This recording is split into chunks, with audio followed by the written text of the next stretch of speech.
যখন আমরা ক্লাসরুমে ক্লাস করতে থাকি সাধারণত 5টা ফ্যান চলতেছে, 5টা ফ্যান বা 2টা লাইট, কিন্তু আমরা সাধারণত একটা শ্রেণীকক্ষে থাকি 60 জন, 60 জনের আমরা একজন শ্রেণীকক্ষে থাকি। সরকার যদি বিদ্যুৎ সেভই করতে চায়, আমরা যদি অনলাইনে ক্লাস করি, এই 60টা নন মিলে 50টা ফ্যান চলবে। তাহলে এইদিকে 50টা ফ্যান চলতেছে, ওদিকে চলতেছে 5টা, তাহলে আপনার কোনটা বেশি সাশ্রয় মনে হয়? আপনার দুই দিক দিয়ে তো চিন্তা করে দেখতে হবে। সাশ্রয় তো ক্লাসেই ক্লাস করা, নাহলে তো আপনার নতুন করে আপনার আরো 54টা, ধরেন 54 বা 50টা এরকম ফ্যান তো আপনার আবার চালাইতে হবে। তাহলে এদিকে বিদ্যুতের জ্বালানি সাশ্রয় কেমন হইতেছে? এই বাংলাদেশে যে জ্বালানি সংকট আছে এটা কাটুক, এবং সরকার চিন্তা করুক, সরকার গভীরভাবে চিন্তা করুক। সরকার আসলে অনেক চিন্তাই করে, কিন্তু আসলে বাস্তব ধর্মী চিন্তা এটা তাদের মধ্যে নাই। আপনি দেখেন, আপনি যদি বাসায় ক্লাস হয় তাহলে আপনার ফ্যান, আপনার বিদ্যুৎ অপচয় বেশি হবে, যেটা ক্লাসে করলে আরো কম হচ্ছে।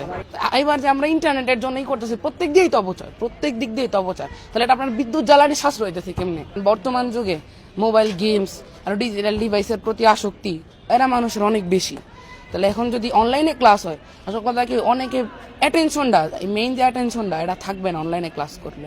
অনলাইনে ক্লাস করলে অ্যাটেনশনটা এদিক থেকে রিলস